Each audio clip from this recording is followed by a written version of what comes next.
What's up everyone, welcome to this video. In this video I will show you how to change the screen recorder sound settings in Redmi Note 13R. So first of all, open settings. Now in settings, scroll down and here click on additional settings.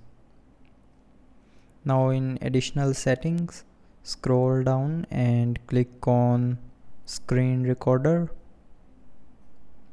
and then in screen recorder click on sound source. Now from here you can change the screen recorder sound setting. So you can set the sound source to mute, you can set it to mic, or you can set it to system sounds.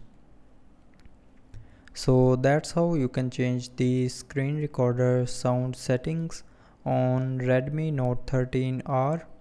So I hope you liked the video. Thanks for watching.